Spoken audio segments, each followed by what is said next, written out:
And now it's my honor to present to you our first speaker, the great deacon, Zephaniah Hawkins. Shabbat Shalom. Praise God, you can be seated.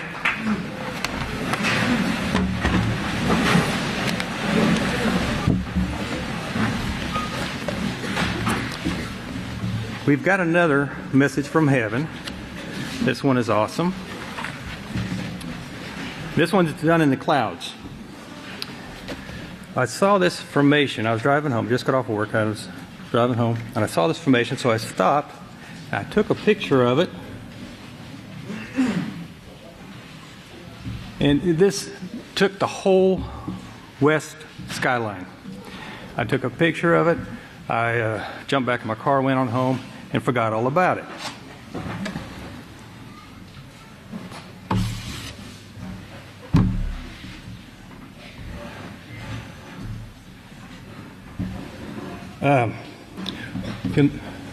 What I seen, I was looking at it a couple weeks ago, and what I seen here was Yisrayl sitting in a chair, sitting in his seat, looking at a tree right here. You can see Yisrayl in a chair. Right here's the back of his chair, and he's looking at a tree right here. Can you see that? See the tree right here? Now, this tree is leaning towards Yisrayl.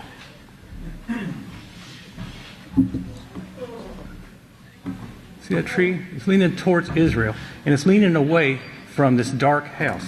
There's a dark house right here, and there's a dark figure of a man right here.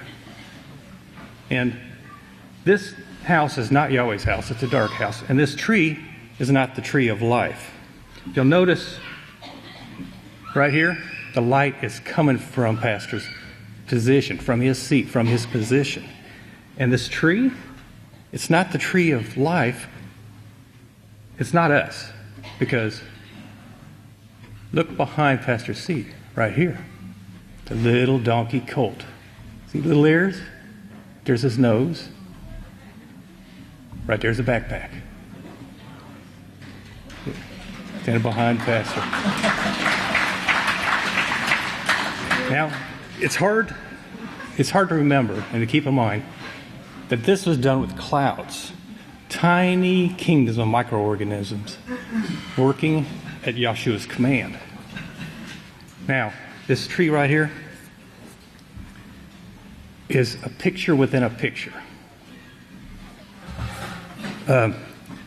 Zooming into this tree, we can actually see there's two heads. One head here and one head here.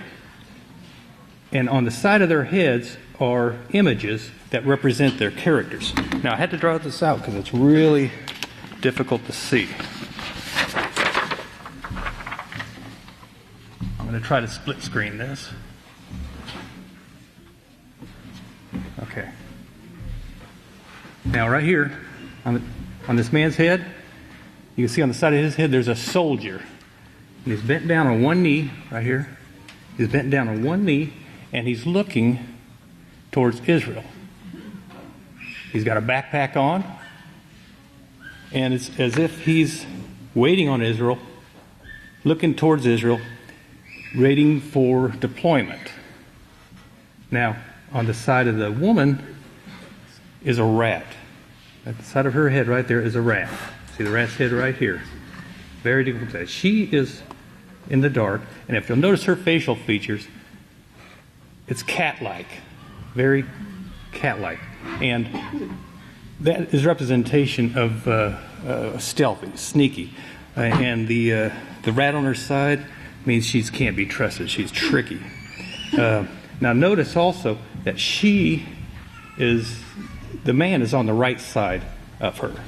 And so she's actually the headship here, because the man is on the right. Okay, these two people right here can represent anyone.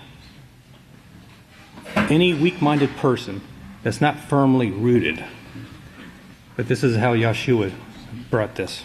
Okay, now I want to show you that Yahshua is working with Yisrayl through inspiration. This is the January 2014 newsletter. And on the back of it is an excerpt from a sermon that he gave in 6/1/13. And he said, "Blessed are those who have not seen and yet have believed." Well, that is the reason I told Yahweh I didn't want to see miracles. All it does is trap people. They come into the house of Yahweh, and then somebody leads them away because they have no root within themselves. And so they lead them away, and others go following after them. So you lose more than you gain this way.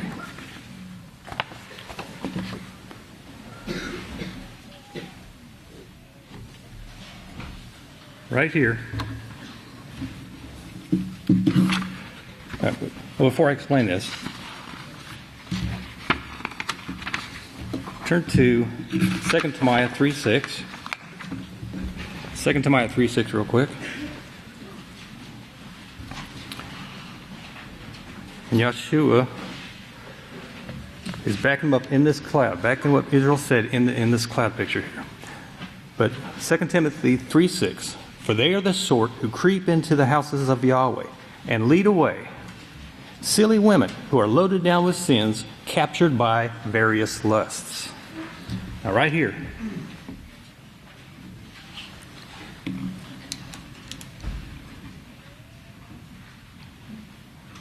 Right here, coming out from this dark house, is a silly-looking woman. And she's actually a part of this woman right here.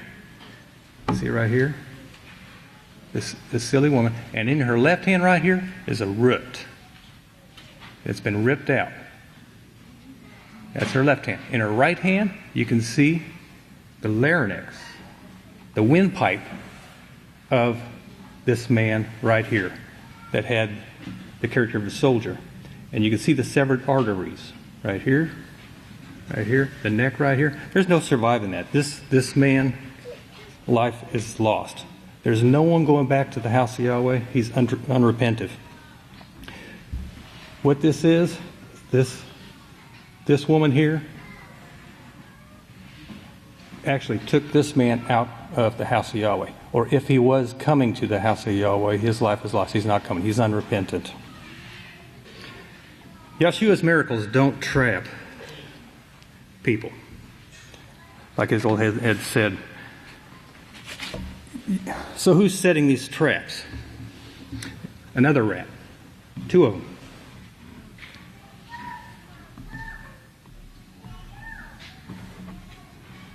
Now this part of the picture right here, you can see two rats. One standing right here, and one right here. And this rat has got his head is in the cloud. It's kind of hidden. Kind of hidden. I drew this portion out too. It's also hard to see.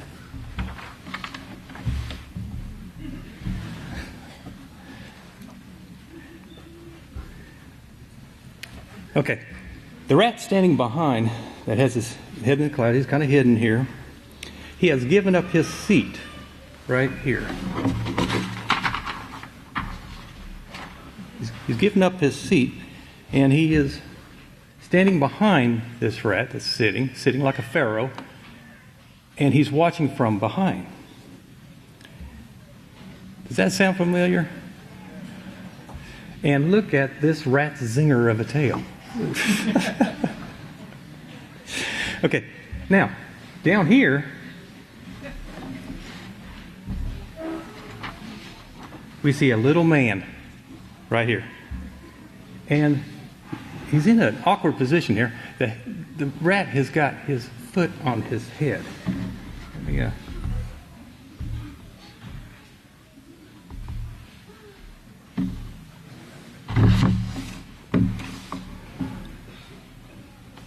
See that right there? That little man. He's got a cross in his hand. Red garb, in a religious robe. How in the world did he get in that position?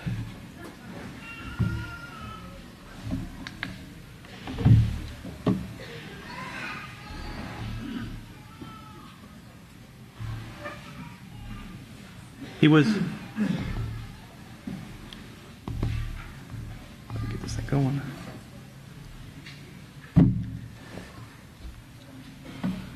He was coming from this house right here. He's coming from this house. As you notice, there's a bridge right here, and it's cut short. He was coming to this house. Why? Because look in this rat's hand right here. There's a little square, I think a square cloud. And it's a mirror. And this rat, the sitting rat, is actually reflecting some of the light that's given off by Pastor, by Yisrayl Hawkins. He's reflecting some of that light to this dark house as if it's his own light. This little man was following the light that was being reflected to him. He was tricked. He was tricked into falling into this pit, and now the rat is using him as a footstool. Daniel 11:37 says, he will neither regard the gods of his brothers against all the gods. He will act without regard. This little man is this rat's brothers. Remember in Amos 3:2, you only have I known of all the families of the earth. He's speaking of the 12 tribes. Now, let's look at the numbers real quick.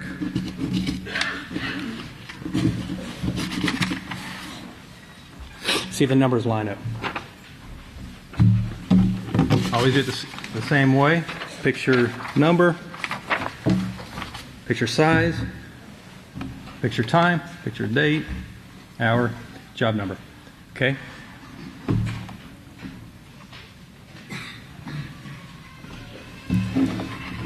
Notice in the Strongs, this way, the picture number 2838 means attached, to cling, to join, to love, delight in, to deliver, to desire, set in love. That could be either one of these two situations. Picture size, brother of the mother. Remember, you only have unknown of all the families of the earth. The picture date was 11/21. A son, a Levite, anointed one, appointed to colt, firstborn, foal, very fruitful, worthy. Picture time, God of act, God of doing. We see what he's doing. And a sticky mess at 24-hour time. A sticky mess. You remember when Pastor was telling us about the wafers and how they made the wafers and how he described it to us? And the job number, dearly beloved, Yeshurun. Okay, now in the Greek, sleeping, taking of rest, from 28:37, to put to sleep, to slumber, to decease, to be dead. And that's that man. That man followed that woman out. And there's no repentance, which is the next word. Picture size 279, unrepentant. Picture date 11/21, learning, scripture, writing, written, to write, to describe. Israel. Picture time, above the ground, upper room. This could be the firmament itself. And it also is a reference to on the top, plus the whole globe. That is the position of those two rats at this time. 24-hour time means elaborate, to entwine, to involve with, to entangle self with. And the job number in the Greek means to pour a libation. And how many times have we seen them holding the golden cup, pouring a libation?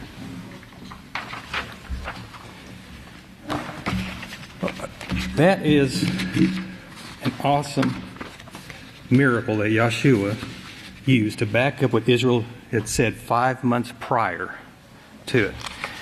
And I want you to know, just for the record, I did not call these two men rats. Yahshua did.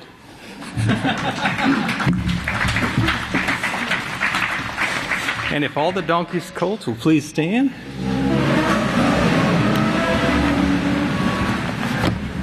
I have great honor to present the great Kahan Quahilas Hawkins.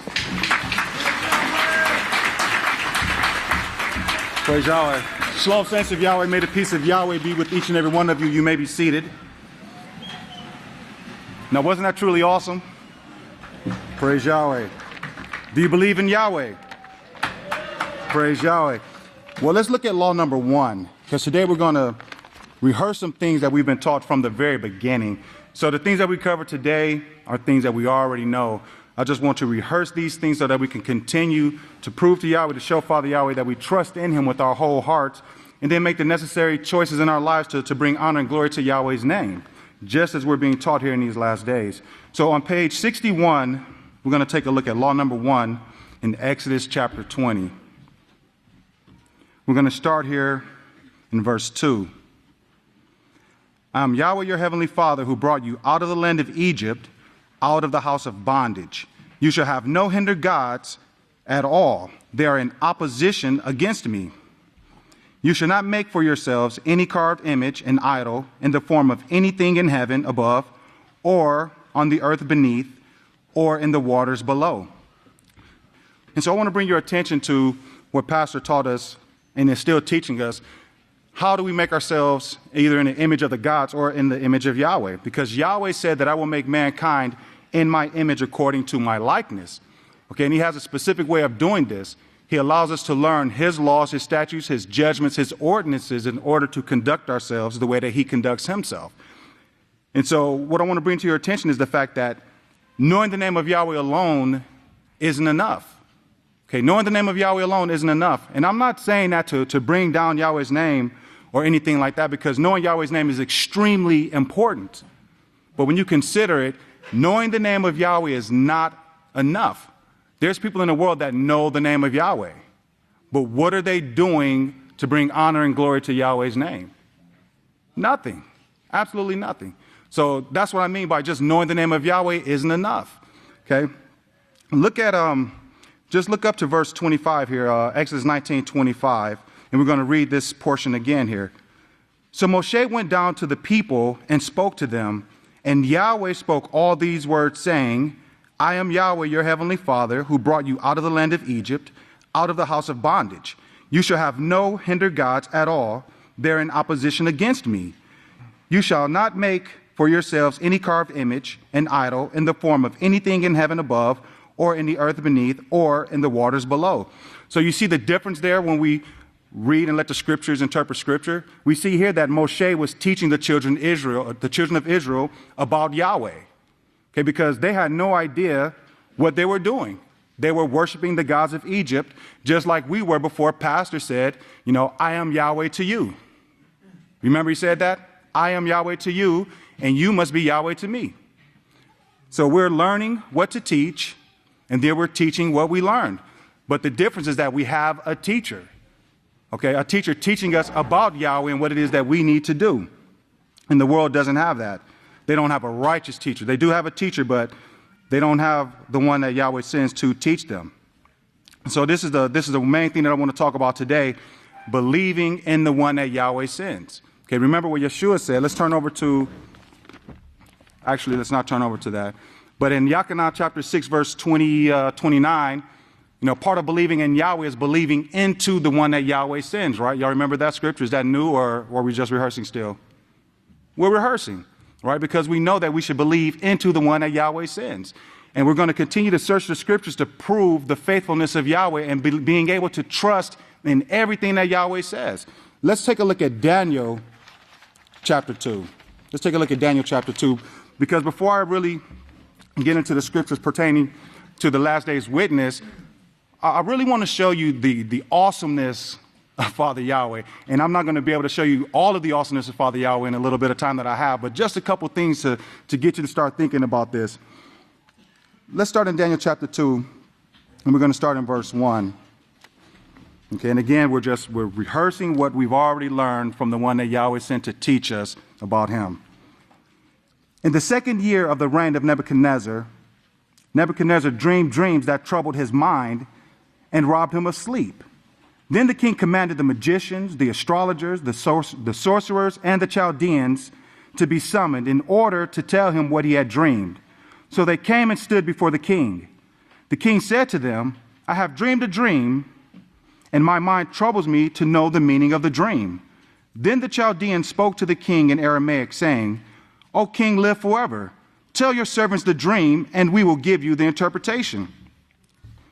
The king answered and said to the Chaldeans, the thing is gone from me, but this is my decree. If you will not reveal to me the dream with the interpretation, you will be cut in pieces and your houses will be made into piles of rubble. But if you reveal the dream and its interpretation, you will receive gifts, rewards, and great honor from me. Therefore, reveal the dream to me with its interpretation." They answered again and said, "May the king tell his servants the dream, and we will give the interpretation of it." Now, I want to interject here because you can see that Yahweh is going through great lengths to show you that, that he is the awesome power. Okay, and we're going to see that here, but pay attention. They're like, "Well, tell us a dream." I'm not telling you the dream. Tell us a dream. I'm not telling you the dream. If you don't tell me what I'm thinking about, if you can't tell me what I was dreaming about last night, I'm going to cut you into pieces. Well, tell us a dream so that we can tell you what you know. Tell me the dream. Okay, so really, really think about what we're reading here and pay close attention to it, because we have to really put these things in human terms so that we can comprehend the awesomeness of Father Yahweh. Okay, just really, really just think about these things. It's very important. Let's look at verse 8. The king responded and said, "I know for certain that you are only trying to gain time, seeing that this thing is gone from me. But if you will not reveal the dream to me, there is but one decree for you. You have conspired to fabricate a lying and corrupt story to tell me, till time has altered it. Therefore, tell me the dream now, and I will know that you can reveal its interpretation to me." And so here's the response from these confused minds that actually says something that made sense. The Chaldeans answered the king and said, "There is not a man upon earth who can reveal the king's matter. For as much as this, no king, chief, nor ruler has ever asked such a thing from any magician, astrologer, or Chaldean.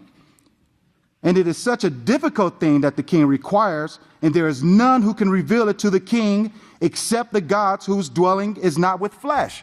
So they're saying, look, no one has ever asked anyone to do what you're asking us to do. How can we go into your mind and tell you what you were dreaming about and then tell you what it means? How can we do that? No one can do that. Okay, now hold your place there, because I want to read something to you in Deuteronomy chapter 4. Okay, Deuteronomy chapter 4. Don't lose your place there, because we're going right back to Daniel. And look at verse 7 here. It says, "What other nation is so great as to have their gods with them the way Yahweh our Father is near us whenever we pray to him?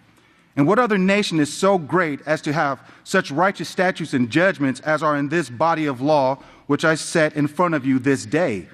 Only take heed to yourself and diligently keep yourself from forgetting the things your eyes have seen, nor let them depart from your heart all the days of your life, and teach them to your children and your children's children." Okay, so the astrologers, the Chaldeans, they're saying, the gods are not with us. So how can we tell you what you're dreaming about? How can we interpret this dream? Now look at verse 27 here. Chapter 2, verse 27. "Daniel spoke in the presence of the king and said, the secret which the king has demanded cannot be revealed to the king by wise men, the astrologers, the magicians, nor the soothsayers. But there is a Father in heaven who reveals secrets and makes known to the king, Nebuchadnezzar, what will be in the latter days. Your dream and the visions in your mind as you lay on your bed are these." So you can see, and if we continued here, like verse 32, Daniel is actually explaining to the king what the vision was, what this dream was. So Yahweh revealed to Daniel what this man was dreaming about and gave him the interpretation of the dream. Okay? So this is what we're dealing with here. We're dealing with our Father in heaven who is able to reveal these things to man if he sees fit. Okay, who did he give it to? Did he give it to the astrologers or the soothsayers or the magicians? No, he gave it to Daniel. Daniel was able to interpret the dream because of Yahweh, the inspiration of Yahweh. Daniel was chosen for this. Okay, now take a look down at verse 44, because this is also what Daniel has said that was a part of this dream. "And in the last days, and in the days of these kings, Yahweh in heaven will appoint a kingdom of priests which will never be destroyed, nor will the kingdom be left to another people, but it will break in pieces and consume all these kingdoms, and it will stand forever." Okay, and it will stand forever. Just as you saw that the stone was cut out of the mountain without hands, and that it broke in pieces the iron, the bronze, the clay, the silver, and the gold, so the great Father has made known to the king what will come to pass hereafter. The dream is certain and its interpretation is sure. Okay, so do we believe that part right there? Praise Yahweh. Okay, in these last days, Yahweh is building a people through his witness. He's building an eternal administration that's not going to be destroyed or handed to another people. Okay, this is the work that's been placed upon the witness's head in these last days, and he's doing his job. And Daniel was given this ability to reveal this dream and its interpretation of it. And then he says, this is what's going to go on in the last days. Okay, look at Daniel chapter 12, because we're going to continue to prove this. Daniel chapter 12.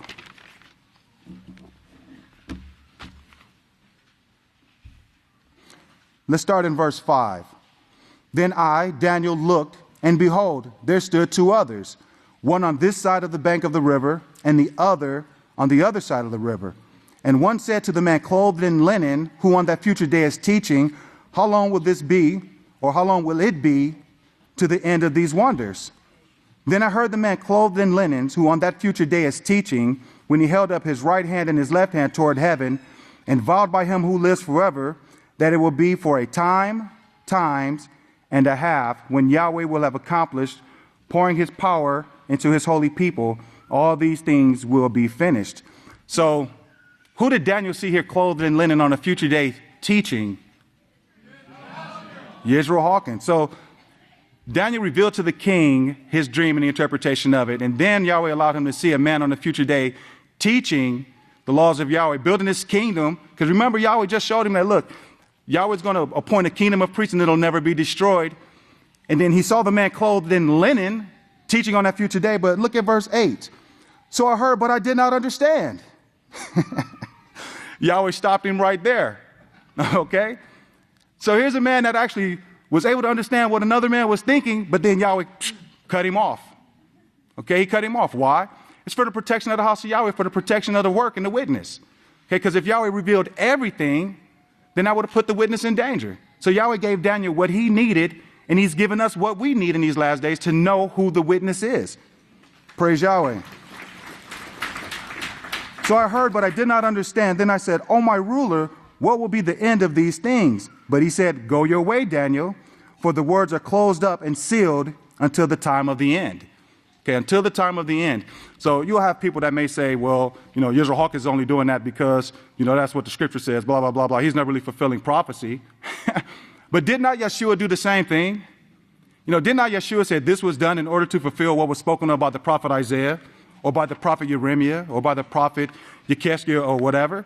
These things were done to fulfill the prophecy. Yeshua was baptized to fulfill all righteousness. The scriptures are the guide to what we need to do. So why would anyone, praise Yahweh. So why would pastors say, well, I'm supposed to be clothed in linen. Well, I'm not going to do that because people are going to say I'm just doing that because the scripture says to do it. That wouldn't make any sense. We do things because the scriptures tell us to do them. Praise Yahweh.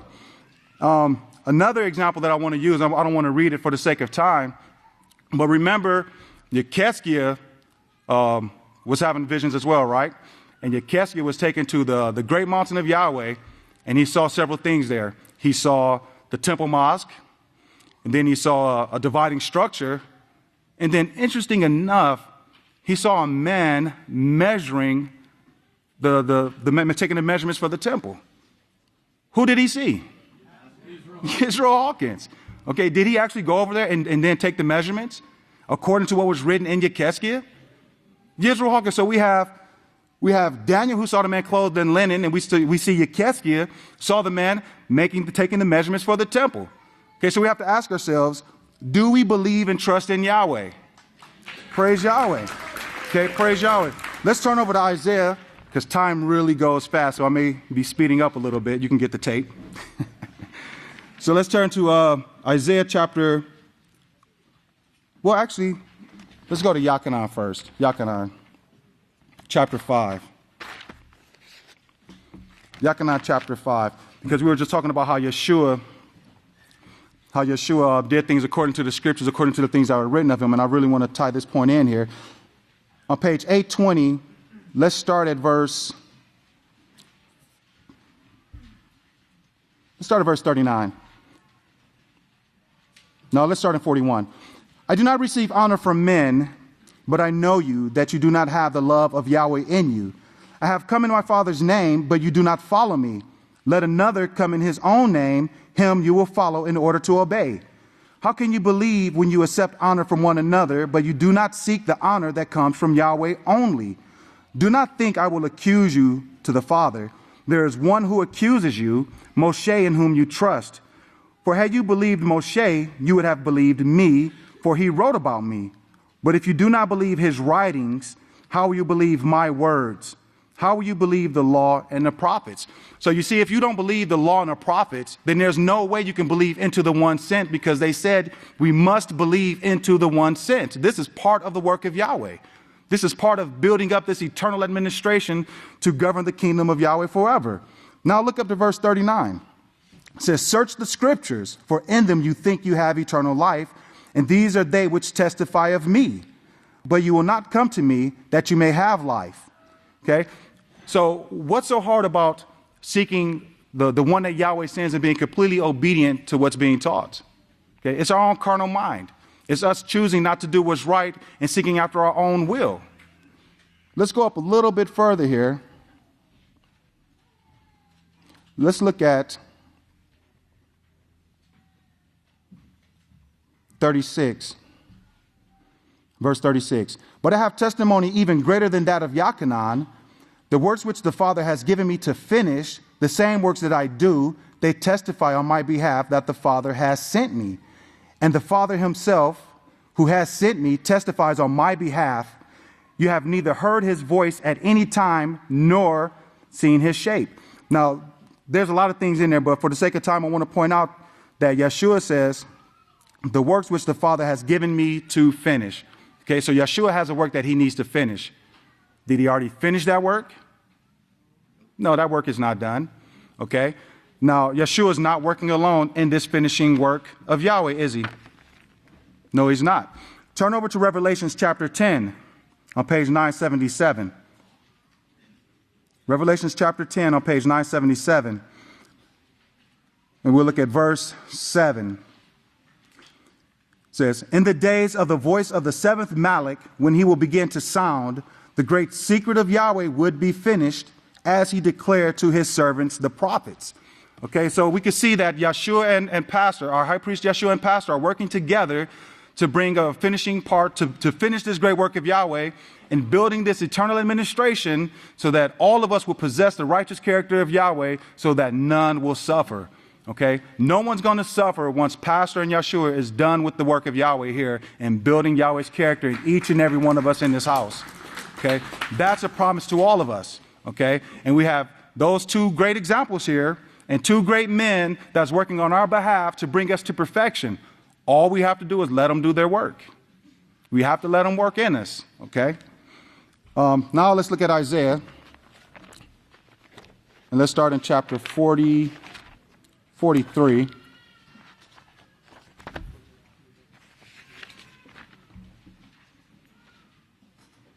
And let's look at verse 1. But now this is what Yahweh says, who created you, O Jacob, and he who formed you, O Yisrayl. Fear not, for I have redeemed you. I have called you by your name. You are mine. So who did he call by name? Yisrael Hawkins. He called him by name and said, you are mine. Okay, now look over at verse 10 here. You are my witnesses, says Yahweh, and my servants whom I have chosen, so you may know and believe me and understand that I am he. Before me there was no God formed, nor will they be after me. I, even I am Yahweh, and besides me there is no Savior. I have declared and I have saved and I have showed, and no strange God is among you. Okay, so he's saying right here, there's no God with Israel. There's no God with the two witnesses. Okay, there are none. Therefore, you are my witnesses, says Yahweh, that I am Yahweh. He says that you are my witness that I am who I say that I am. And this is his job to teach us who Yahweh is. Okay, is that clear? Because before Pastor, we had no clue who Yahweh was or who Yahweh is. We were in Egypt doing whatever we wanted to do until Pastor said, I am Yahweh to you and you must be Yahweh to me. This is what you need to do. Remember, he's the trumpeter giving a warning. saying, if you want to be a part of Yahweh's house, a part of Yahweh's kingdom, this is what you need to do in order to change your life. Who else is doing that? No one's teaching us righteousness outside of pastor. Okay? And the things that we speak in the house of Yahweh is because this is what we were taught, because this is what the scriptures command of us. And we're learning how to speak those things which are right according to the scriptures. Okay, let's continue on here. And I'm not going to be able to read all of this. You can pretty much read the rest of Isaiah, and he'll be telling you about the two witnesses and Yeshua and so on. But look at 44, verse 1. Yet now hear, O Yaakov, my servant, and Yisrayl, whom I have chosen. Okay, who was chosen? Yisrayl was chosen. Okay, he was chosen. You can circle that, Yisrayl, my chosen, circle it, underline it, or whatever, because he was chosen. And that's very important to remember. He was chosen to do this work, to finish this work with our high priest, Yeshua. Now, we can go on here and it'll show how one will be called Jacob and the other one will surname himself with the name of Yisrael. That's another prophecy fulfilled. But look down at verse 7. And who as I will foretell, okay, who's like me that's going to foretell and set in order for me, since I've appointed the ancient people. And the things which are coming and will come, let him foretell them. Okay, so he's saying, okay, you, Yisrael, my chosen, you go and foretell these things. I established the ancient people, so who else is going to do this except the person that I told to do it? Who else is going to do it? No one, because I haven't sent them, yet they ran. Right? I have not sent them, yet they ran. But you, Yisrael, you are who I chose to do it, so do it. Is he doing it? Praise Yahweh. Do not fear, nor be afraid. Have I not told you from that time and have declared you are my witnesses? Is there a source of power except me? There is no other rock, I know not one. Look over to chapter 45, verse 21. Speak out, bring your proofs near. Yes, let them take counsel together. Who has declared this from ancient times? Who has foretold it from that time? Have not I, Yahweh? And there is no source of power except me, a just Father and a Savior. There is none but me. Look to me and be saved, all the ends of the earth, for I am Yahweh, and there is no other source of power. So how can we look to Yahweh and be saved? By listening to the one that he sends to teach us how to have salvation. Okay? Now, look over to Isaiah chapter 49. And I'm sorry that I'm rushing through this, but we already know this information. This has been taught to us for years, so it shouldn't be a problem to keep up here, because we're just rehearsing the things that we should already know and be firmly grounded on. In Isaiah chapter 49, look at verse 3. And he said to me, you are my servant, O Yisrael, through whom I will be glorified. So, whom's going to glorify Father Yahweh? How is Yahweh going to be glorified? Through who? Yisrael Hawkins. Now, look over to Isaiah 48, verse 11. Okay, same page, just look over. It says, for my own sake, I will do it. For how could dishonor come to my name? I will not give my glory to another. Okay, why? Because he chose Yisrael. He chose Yisrael. So is he going to give it to another to bring dishonor to his name? No. It's through Yisrael that he will be glorified. Now look at look back to 49 and look at verse 5. And now Yahweh says, who formed me from the womb to be his servant, to bring the people of Yaakov back to him, because the descendants of Israel are not yet gathered. I am honored in the eyes of Yahweh, and my Father is my strength. And he said, it is not enough that you should be my servant to raise up the tribes of Yaakov and to restore the protected of Israel. I will also give you for a light to the Gentiles, so you may be my salvation to the ends of the earth. So you see here, it's looking to Israel Hawkins in these last days, teaching us the laws of Yahweh. That's going to be our salvation. So that's how we look to Yahweh to be saved, by believing into the one sent. And that praise Yahweh. That's not the first time that we heard that, is it? All right. In closing, I have a lot more, but I have a series of questions that I want to ask you. And this is going to determine how smart you are. And I'm going to give you a clue. There's only one answer, and that answer is the answer to all of these questions. But the world wouldn't get one right. Only you, because this information has only been given to the people of Yahweh. So y'all ready? Okay, praise Yahweh. Number one, whose name was made mention of while he was still in the womb of his mother? Okay, that is the correct answer. Number two, who did Daniel see wearing linen and teaching in the last days? 2 for 2. Okay. Who did Isaiah see? Well, who did Isaiah say would establish the house of Yahweh in the last days? Who measured the Temple Mount? What man did Yahweh say would glorify him? Whose name is the branch? Whose name is who's the trumpeter? Who's the seventh Malik? Okay. Let's see here. Who's the Malik over the house of Yahweh in the last days that's represented by the 7 lamp on the lampstand? Okay, you guys are doing great today. Praise Yahweh. Okay, now I only have 2 more. Who is Yeshua, our high priest, working with in these last days? Okay, there was more, but I can't read my writing, so you have to bear with me a second. Okay, Yeshua's working with our high priest in these last days, building the kingdom of Yahweh, the kingdom of priests that will never be destroyed. And last but not least, who is the voice of Yahweh in these last days that we should believe in so that we can truly know Yahweh? Praise Yahweh. Yisrayl Hawkins, praise Yahweh. And there's so many more scriptures and so many more prophecies that point you to Yisrayl Hawkins. Okay? So don't be deceived. Trust in the one that Yahweh sends and put your trust in Yisrayl Hawkins to show Yahweh that you truly believe him. So if you'll all please stand, I'd like to present to you the greatest teacher in the world, our pastor and overseer, Kahan Yisrael Abel Hawkins.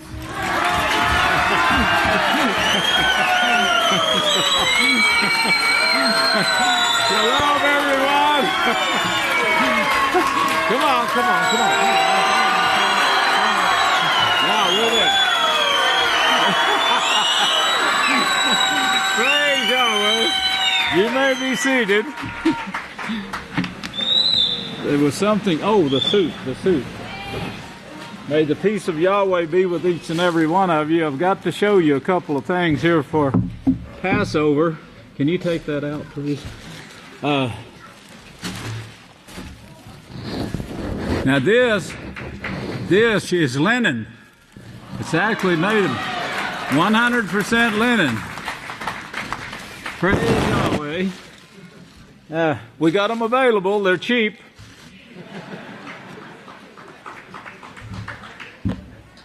This is not made of linen, but it's certainly a great looking gold shoe that stays a little better than the spray-on, I believe. But it will also absorb the paint if you need to prep it up. You know, a scratch or two every once in a while. We have these available for Passover also. Okay, praise Yahweh. May the peace of Yahweh be with each and every one of you. I hope you remember what I brought last week, because if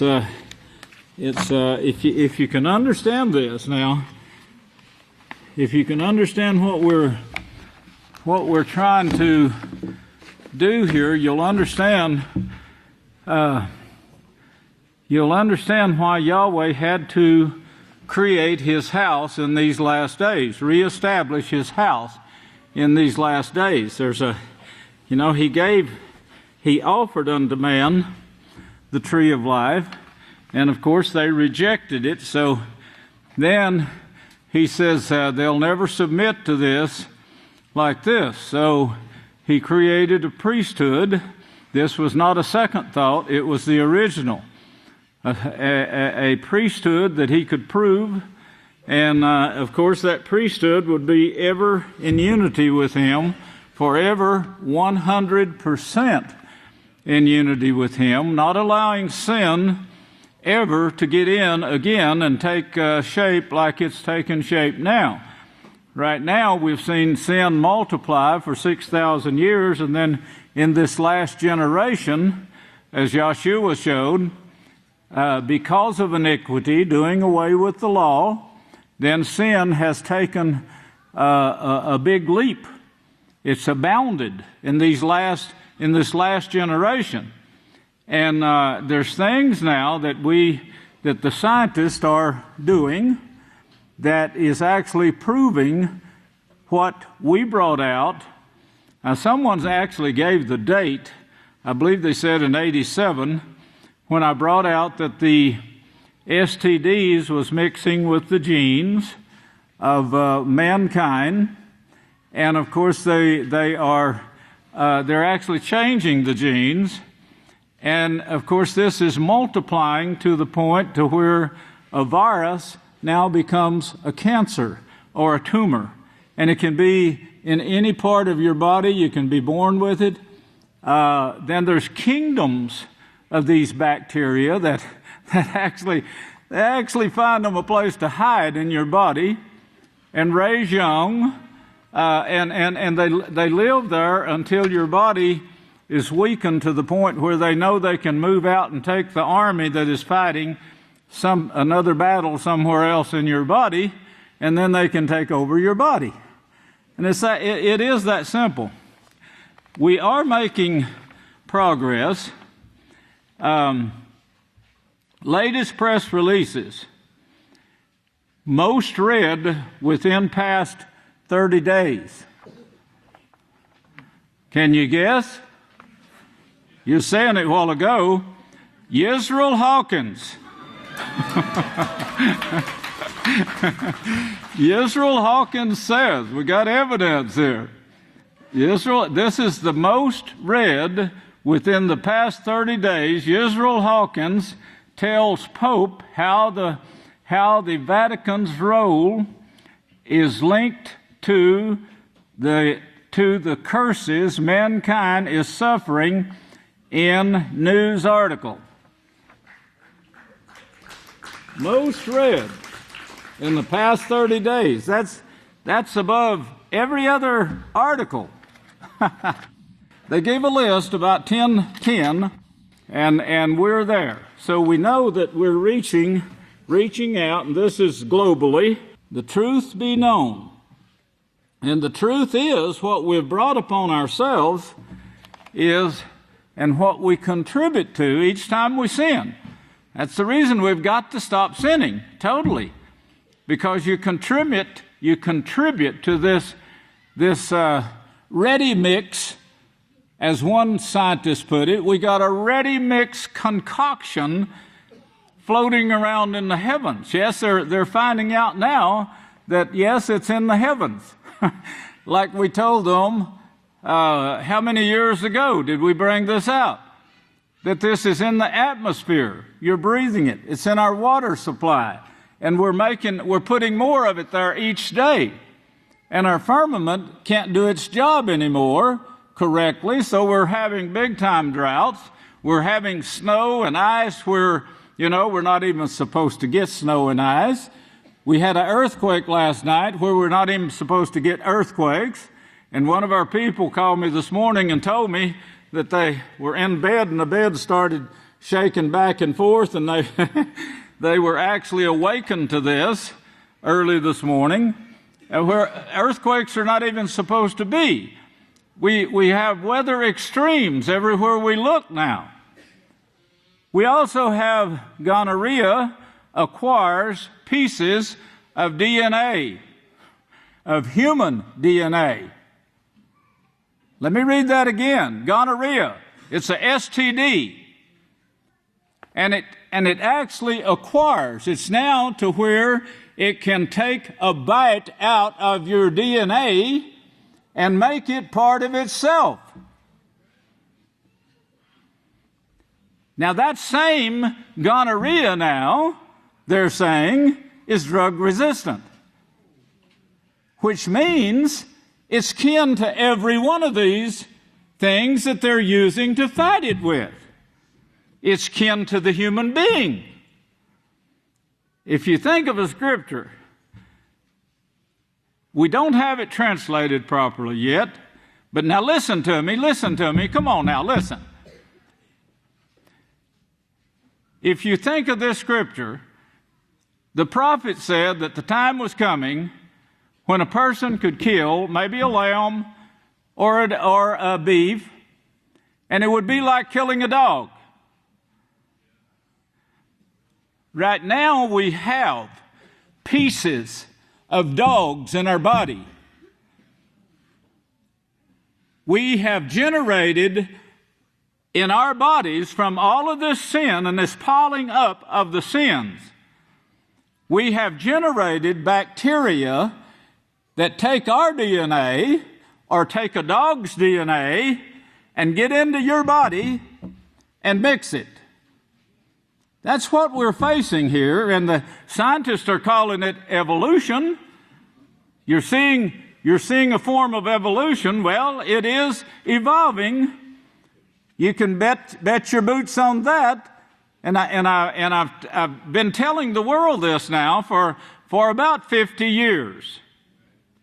I remember bringing out it was abundance of facts on this years ago. The time is passing so fast. I'd think it was 5 years, but I think it's more like 35 years ago now that because a lot of water has gone under the bridge since then, and people are saying, well, they had this great attack against us, this many years ago, and I thought that occurred last month or 2 months ago.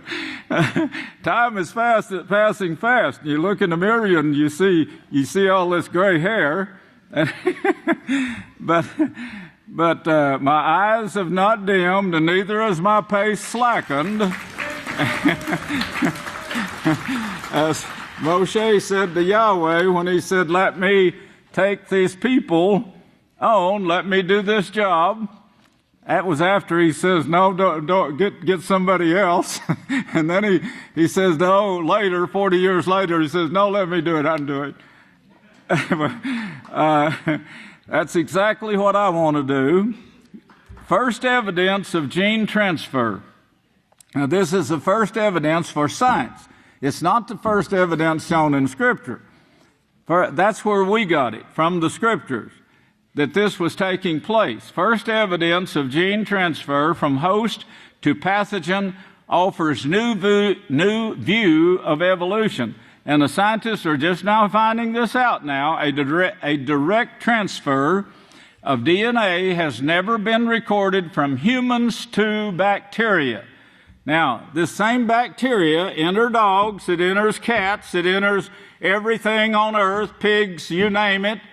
And of course, it enters the waters, the oceans, it enters the atmosphere.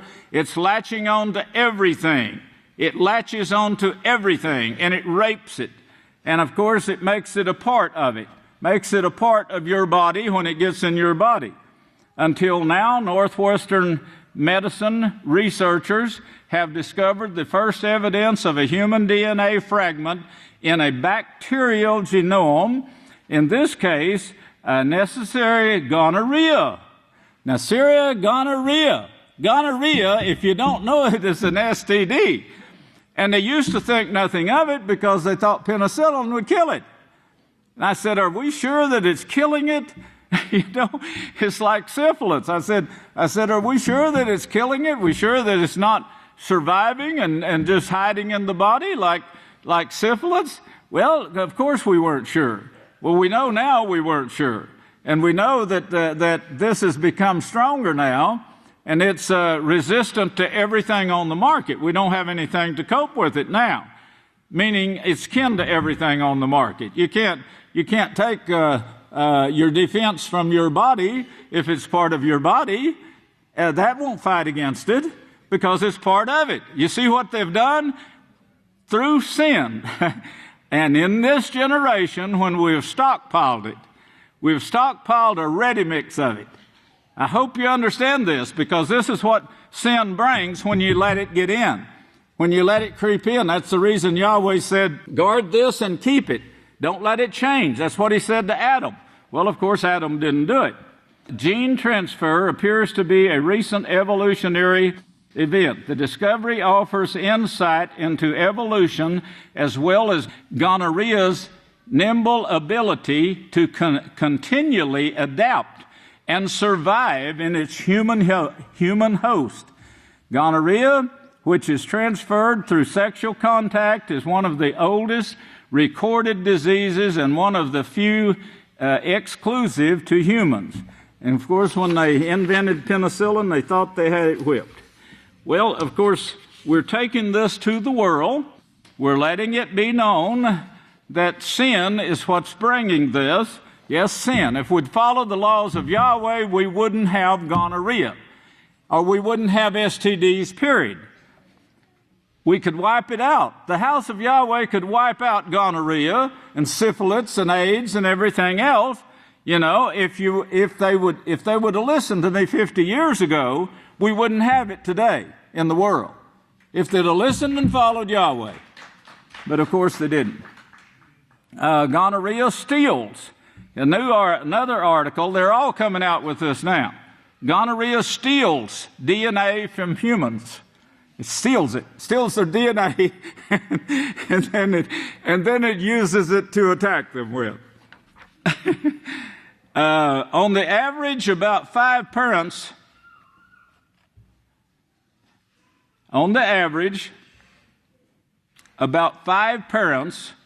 are killed by their biological children in the United States every week.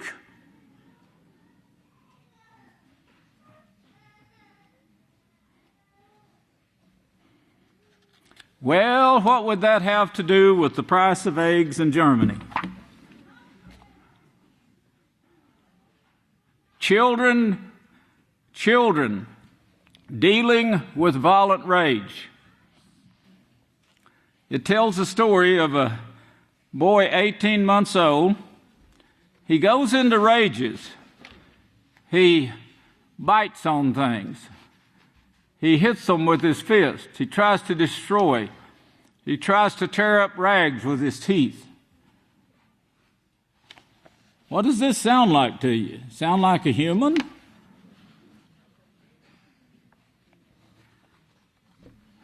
Fine looking, you couldn't see from looking at him.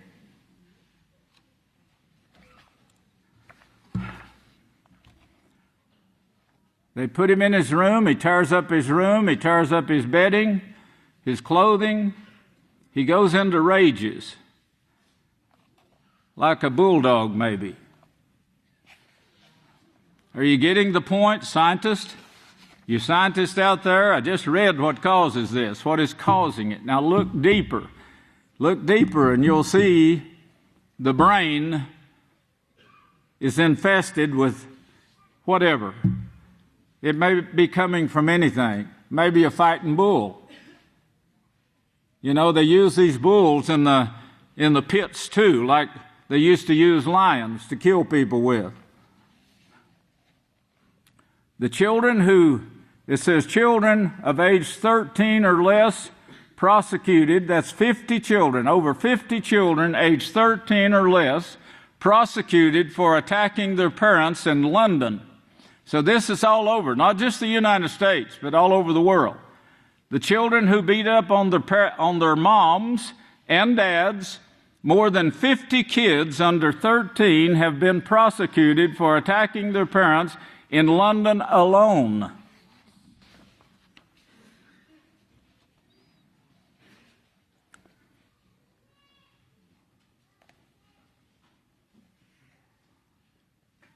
Well, we're back to DNA grabbing bacteria now. Hint, an early phase of evolution. Well, you're seeing the results of it. If you would just look a little bit deeper, you're seeing the results of this in the human beings now. Human beings, you know, animals don't rape animals unless they're forced to or led to do so by ignorant, stupid human beings. People rape. And the things that come from people, they also rape. And scientists know this. They got evidence of this. And this is where you're getting the crosses. This is where you're getting the buildup of things you can't fight against. We have nothing to fight against it. It's all a mixture, a big mixture of sin, a concoction, a witch's concoction, if you want to put it that way, by absorbing snippets of DNA that float in the atmosphere. Did you get that? That float around in the atmosphere. They know this now. We told them 50 years ago, and now they're finding it out. It's out there floating around in our atmosphere, in the firmament. I've got letters out now. I don't think they've been published yet or sent out to be published, But I've got letters written explaining this and how it's done, exactly how it's done, and what it's going to come to according to the scriptures that actually foretold it to begin with. By absorbing snippets of DNA that float in the atmosphere, bacteria can access a junk shop of genetic material and feed it back to us. Oh boy, what a world. What a world we've brought upon ourselves. A ready mix. Here is the scientist. I'll see if I could find his name, I'd read it. Mark Pollan. By Mark Pollan. It was written by Mark Pollan. I don't think that's a scientist, but Carl Sagan was the one that wrote it. Astronomer Carl Sagan once said, no, they just quote him, a ready mix of bacterial pathogenomics. Human DNA is in a bacterial genomics. He says necessary gonorrhea,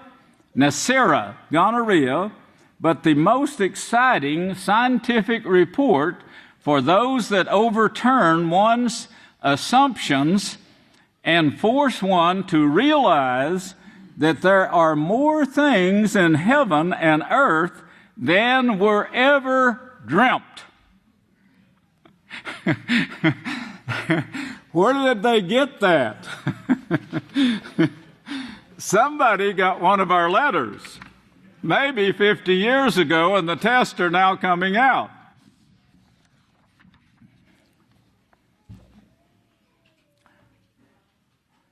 I am Adam Lanza's mother.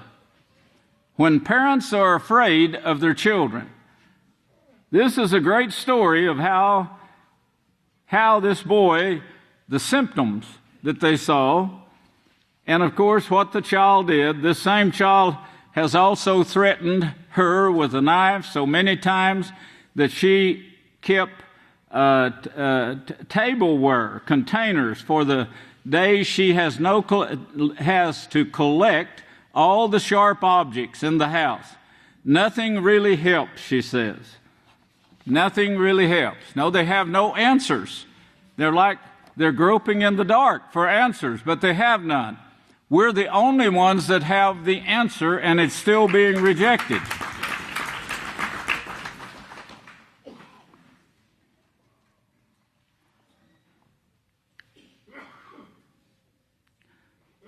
A father confided in a friend that he was terrified of his 11-year-old son.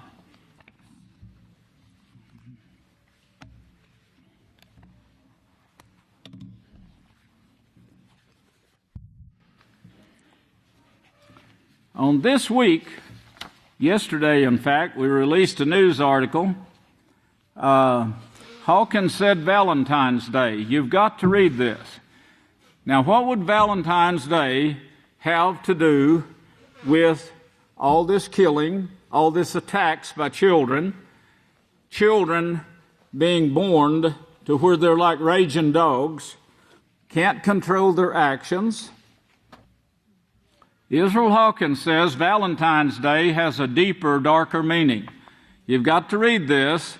It's in 38,481 newspapers already today. Not newspapers, but news producers. Israel Hawkins says Valentine's Day is a deeper, darker meaning. The pastor of the House of Yahweh, as millions of people celebrate February 14 as a day to show, as they are led to believe, love. Now, this is what the Catholic Church is putting out, and I remember as a child this coming to the schools, and I remember someone saying, "Don't bring those things to this house." What do we do with them? What do we do with them, Mother? Drop them along the road. Cover them up with dirt. Drop them in the John. Wherever you can put them, but don't bring them to this house. And I wondered then, what is wrong with a Valentine? Well, of course, I could teach Mother some things she didn't know now. This man says this is an ancient evil tradition that most people are unaware of, and he wants them to know the truth. Hawkins, who is the pastor and overseer of the House of Yahweh, Abelin, Texas, says he can prove that Valentine's Day stems from an ancient fertility rite. I wonder how many people would know what the fertility rite is that I'm talking about here. Well, I've got in this one now. If you want to pull this up on the internet and read it, I explain what this is. Because these rites are given to the God worshippers, like Eve in the 3rd chapter of Genesis. This is the early start of where the sin started. Chapter 3, most people don't even understand what they're looking at there when it says you'll be like the gods if you sin. You won't be like Yahweh, but you'll be like the gods. And of course, if you be like the gods, then it will come to pass in the last days that 4/5 of you will be destroyed. You'll destroy 4/5 of your population. You will. From what you're practicing this 6,000 years allotted to you. Now that's the message that went forth by Abel, and of course it produced results, and a lot of people are still getting advice from Abel today. The other portion that sprang forward with force, starting with Nimrod, in these last days, starting with Nimrod, which means rebellion, the sin that sprang forth, Yeshua said in Matthew 24:12, because iniquity will abound. Love, there'll be no such thing as love. They'll be still passing out Valentines, yet. But Valentine's is not love. It's fertility rites. This has to do with reproduction, but this is not what it's talking about. It's fulfilling lust.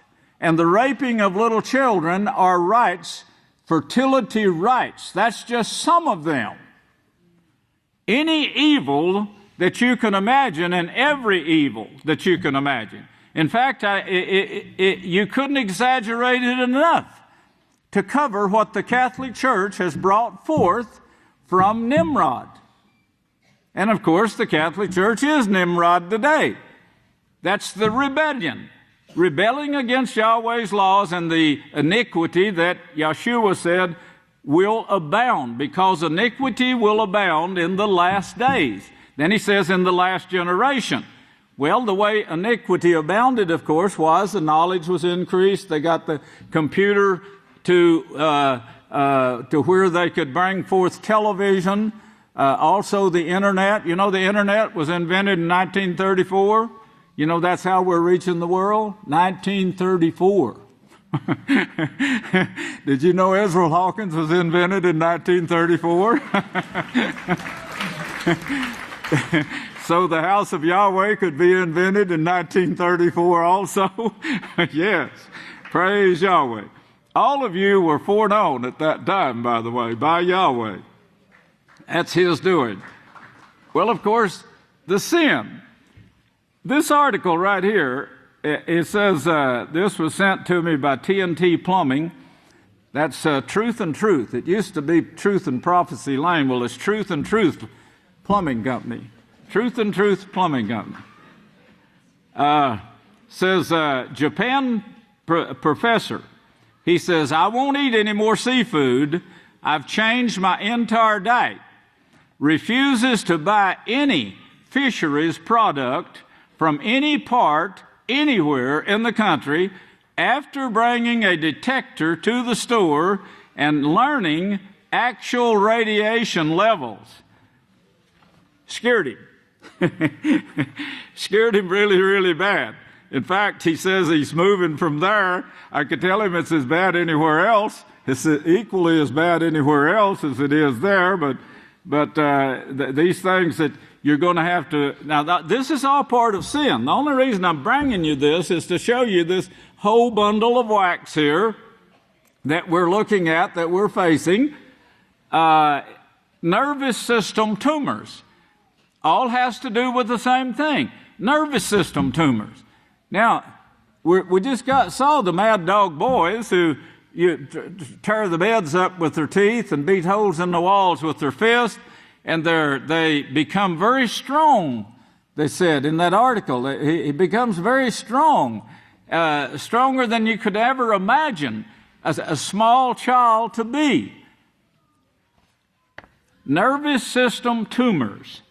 It says a change in cognitive ability to perceive, reason, and remember. A change in it. There's a change. There becomes a change in it. In the ability to perceive, reason, and remember. These things are caused by genital confusion also is called, and they're caused by a tumor that's caused by a virus, a STD. That's what viruses are. They're STDs that is actually able to enter the human brain because a bacteria latched on to, not just bacteria, all of these things are capable. If you just look closely, you'll find out they're capable of taking on human DNA. That's the reason Yahweh says, don't do this. Don't partake of it. And you think, well, nothing occurred to me. I sinned and I got away with it. Nothing occurred. You're a fool. You know, it's like Yeshua said, you're a fool for thinking you even got away with it. Well, a change in cognitive ability to perceive, reason, and remember. Wide range of neurological abnormalities, depending on where in the brain the tumor is located. And you have no control. You can't reach in there and pull it out. Most of the time, the doctors couldn't operate. If they did, they'd get blood clots all through your brain. Your brain would be worse, and you'd go into whatever and before you died, and maybe kill the doctor even.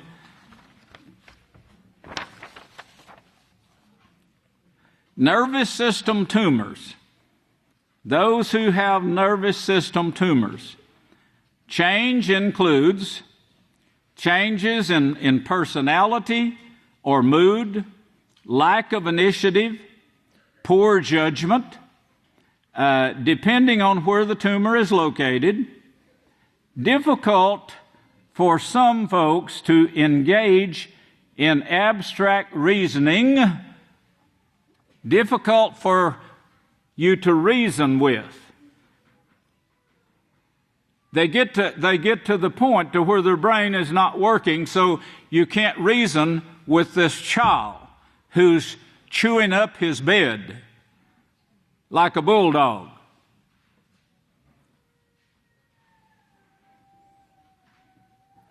You can't reason with them. Their mind is fogged, it's confused. It's held in a grip by this tumor that's got your nervous system to where it can't send thoughts to say this is wrong or right. Difficult for some folks to engage in abstract reasoning, and some people may not be able to make decisions. Many people with brain tumors suffer from sleep disorders, have trouble sleeping, toss around in the bed and can't sleep, sleep disorders, restlessness. These are the little things, the little symptoms that come from this. Now, remember where it started. Guard and keep this way, or this is going to come upon you. Well, Yahweh saved the best till last, the last generation, because He wouldn't allow knowledge to increase, to bring forth abundance of sin. Because mankind, in his ignorance, in his lustful rebellion, he took the knowledge and brought forth nuclear. And of course, he took that knowledge and brought forth other things like pesticides that's also made of STDs. Anything they can use to fight certain things, they will use it. Yes, it has STDs, it has bacteria, has viruses in it, viruses that attack certain things. That's what pesticides are. They're something that they use to kill other bugs. And of course, the breeding program. The breeding program is what has evolved, as they call it, the bacteria or the virus that's grabbing a hold of the human DNA, and they become part of your body. And when you kill a cow or a moose or whatever, it may be part dog. Now, this is the shape the world is getting into. And it's spreading. It's spreading faster now because there's so much sin in the pot. The pot keeps getting bigger and thicker with these parasites. We're dealing in a world that there's no answers for in the world. None. No answers here at all for what we've done to ourselves. Bacteria, parasites, or viruses. These infections can be passed to the fetus or newborn. These are ones that may have a murderer's DNA, may have a dog's DNA, or a cat's DNA, and it can be passed to the fetus or the newborn baby. And the newborn baby, 13 months later, can be going into rages, and we don't know what's causing it. He won't quit crying. He won't quit fighting. He fights everything. He bites me when I try to feed him. Some infections can seriously endanger the health and developing fetus or newborn, cause few or no symptoms at first, cause few or no symptoms in a pregnant woman. Chlamydia. I told the doctors about this several years ago.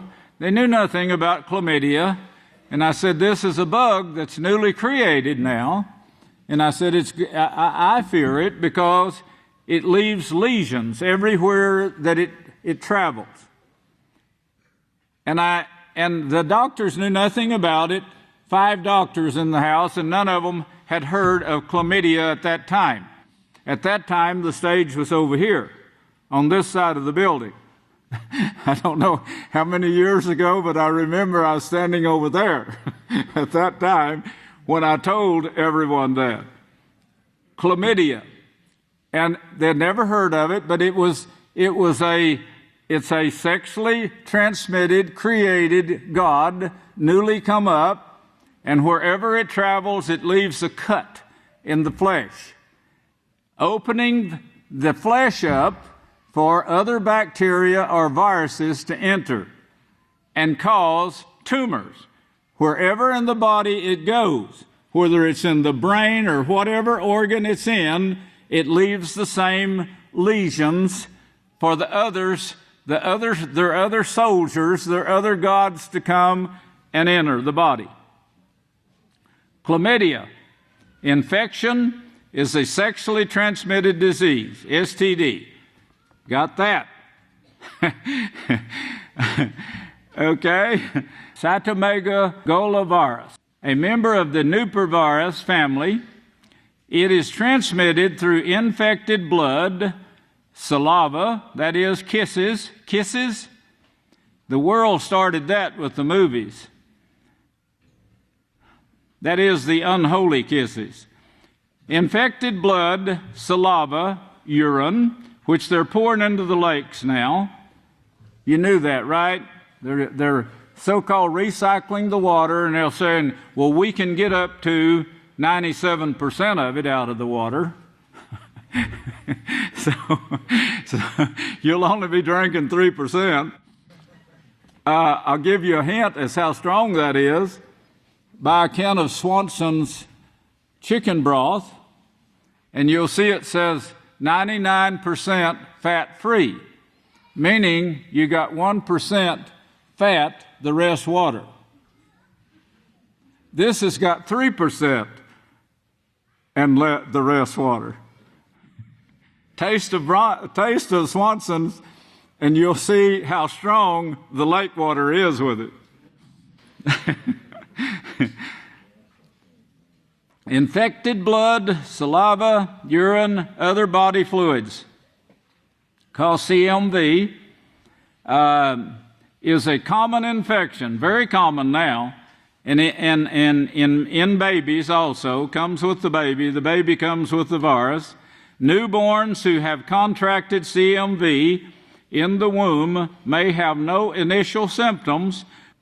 Over the first few years of life, the infection has been associated with problems with growth and development, and so you'll start seeing signs of brain damage. This is chlamydia. This comes from chlamydia and other viruses, of course. Conjunctivitis. Conjunctivitis can be caused by viruses. How? Because they've got all their DNAs together now. We're fighting a battle that we can't win here. Caused by viruses, bacteria, allergies, herpes viruses. This is a family. A family is a group of viruses that can store themselves permanently in the body. And of course, we think nothing of it, or we used to think nothing of it. But now, see, they're combining with other viruses, even STDs, even HIV, even AIDS. Microcephaly is the condition of undeveloped or malformed brain. Another STD. These are all STD. Gonorrhea. Gonorrhea, an STD caused by Bacterium Neisseria gonorrhea. Babies will develop gonorrhea and causes blindness or meningitis. See, all of them are linked together now. And that's the reason I'm showing you this. That's the reason I'm reading you this. A group of Staphylococcus is a bacterium that can be passed from mother to child shortly before or during birth. In newborns, it can cause staphylococcus, S-T-E-P-S-I-S, pneumonia, and meningitis.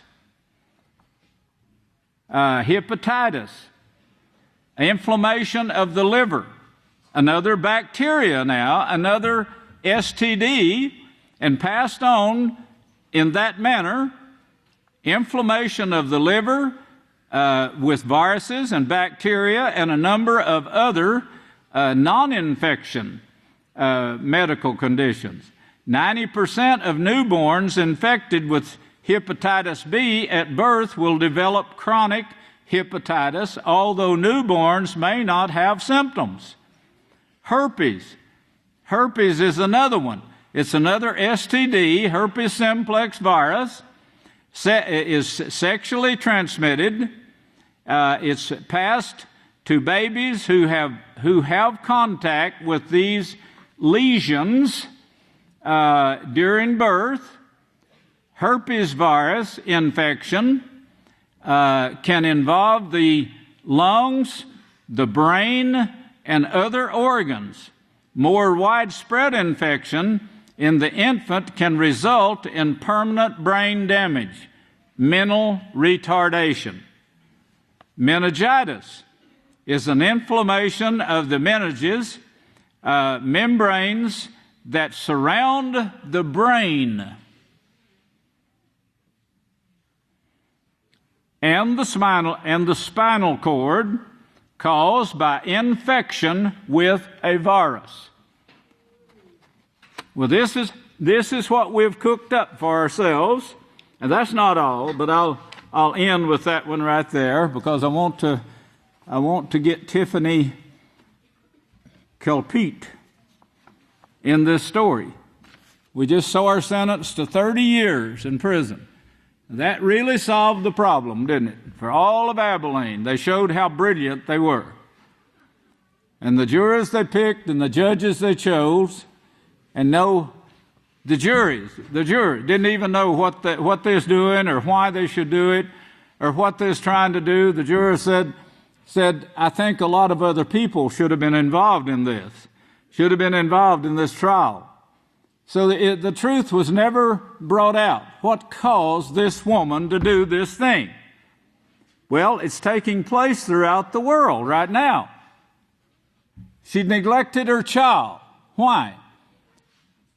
She's been started out with Valentine's.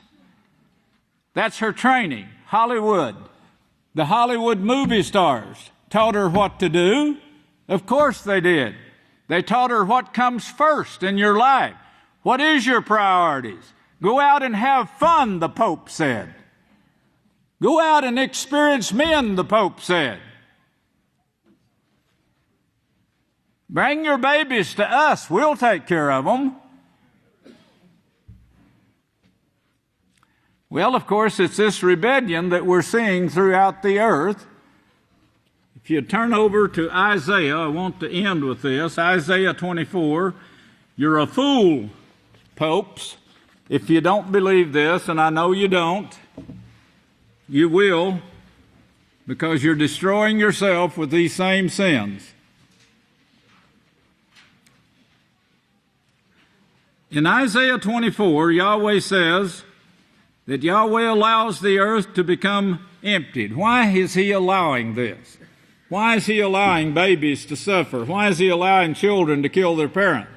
Why is he allowing us to go over to nations like Afghanistan and Iran and Iraq and places like this and murder millions of people? Why is he allowing this today? Yahweh gave them the way to peace, joy, love, and health. He gave everyone this. The Peaceful Solution Character Education program was made available, and they rejected it.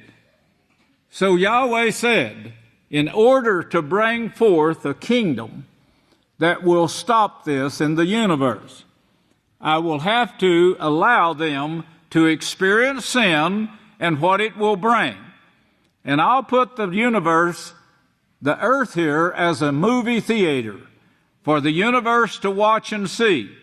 And I call heaven and earth to watch this movie that I'm putting on here. And out of this confused situation, I will bring forth a son without sin. He's capable of doing that. Well, why didn't he bring all of them forth like Yeshua? Because that would not work. They would turn. Later on, not being tried, tested, and proven, they would turn, as we have seen people turn here. So he lets this go on in order to prove that he's not lying. You remember Satan says, as Israel Hawkins said, well, as Abel said, is this what he's saying? Ha, ha, ha. You won't die. No, go out and experience the boys. Dress in tight skirts and show them what you want to give them. I'm not sure about this today. You know, I've seen some things that I don't like, and it would change, and I'm hoping that's all I'll have to say. But I'm thinking you're not showing what you want the boys to see. What you're showing them is not really what you should be showing them. You should be showing some intelligence and some righteousness is what you should be showing. The things you're showing is God worship. It starts with Valentine's Day. Be my Valentine, at least for a few minutes, at least till I can give you this STD that you can give to your child who will kill you later and get you out of your misery. You see how it's adding up? This is what your sin is bringing. And it starts with dressing in a tight skirt, raising it a little, lowering the top a little to where you can get the lust. It started with lust. And Satan says, fulfill your lust. Is that what you want to do? Is that what you want? Is that what you want? Is God worship? Well, practice what Satan told you in Genesis 3, and you'll be listed with the crowd that brings forth all of this suffering that I just read you, that science doesn't know what to do about. They've come to an end with all their concoctions, and the little microorganisms have outdone everything they've shot at it so far. And Yahweh said, this is what's going to come upon you. It all starts with lust, or the creation of lust. And if you're a part of the creation of lust, you're a part of the creation of God worship. God worship is not going to be in the kingdom. Praise Yahweh. Well, here's what Yahweh says. I allowed this to take place, the earth to almost empty. It's going to be almost empty, almost totally waste before it stops. In fact, they're going to fight themselves into the ground. Nothing left to sling at their enemy. And it will be as with the people, so with the priests that eat swine's flesh. That's part of the confusion that mixes with the parasites. In fact, they're full of parasites that mixes with the DNA that goes into your brain and causes tumor. I know the scientists know this. You know, I was reading, I know at least in my fourth grade, and I'm 79 years English, 80 in Hebrew, years old, and in my fourth grade, I think I would have been 10 years old, and I read then that pork is full of parasites. To cook it really crisp. Of course, I didn't know that cooking pork really crisp, what it would kill, till later. I was several years old when I found out that cooking it really crisp don't kill the eggs. It kills some of them. The same way that penicillin kills some of the gonorrhea eggs. It kills some, not all. The rest goes and hides in your body, and they build up and they build up and they build up into families, into kingdoms, and so forth. Just a place where they can hide and survive till your body gets weak enough, and then they see they can take it over, so they start spreading. And that's when they kill you. Well, Yahweh allows this. And it's going to be with the people, so with the priest who eats swine's flesh, the servants who eat swine's flesh also, the maid, the owner, the mistress, and so forth. It's going to be upon them all. It's in them all right now, just as the prophet said it would be. The land will be utterly emptied and utterly plundered, for Yahweh has spoken it. The earth is mourning right now and fading away.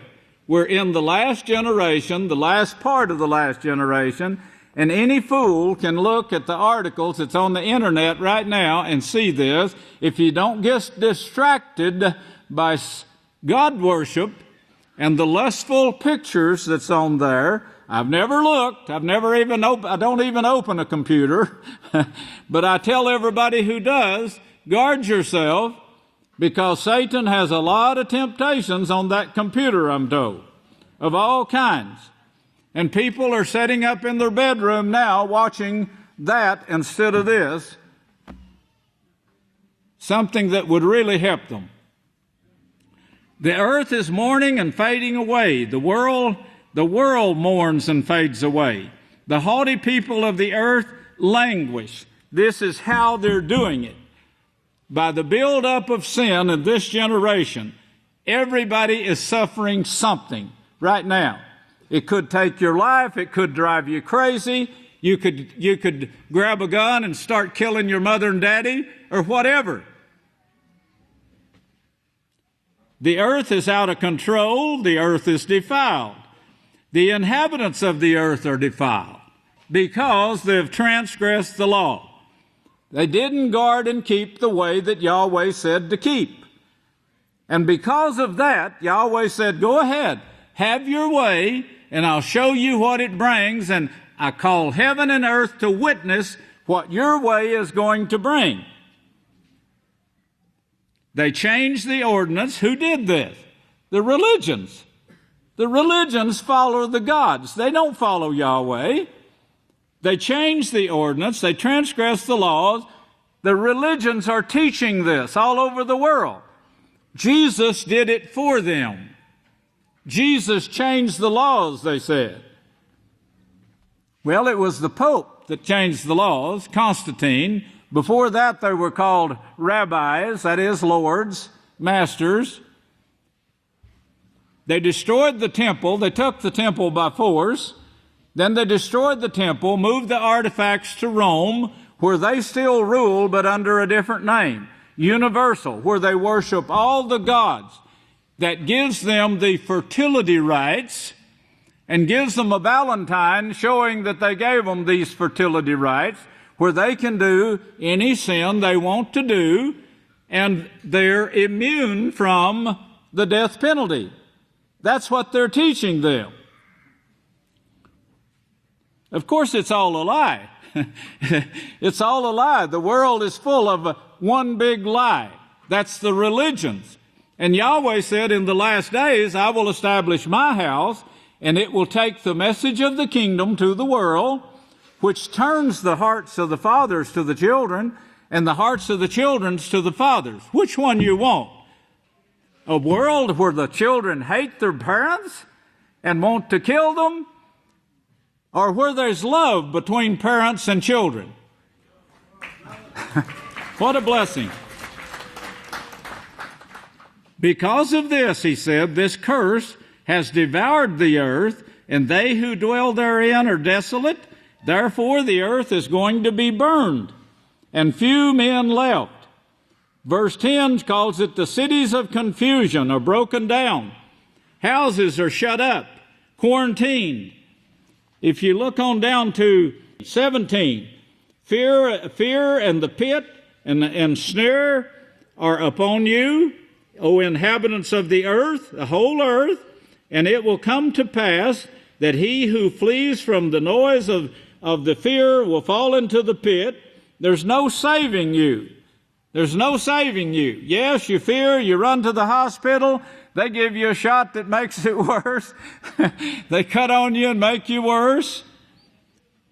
For the windows from on high are open. What's he talking about there?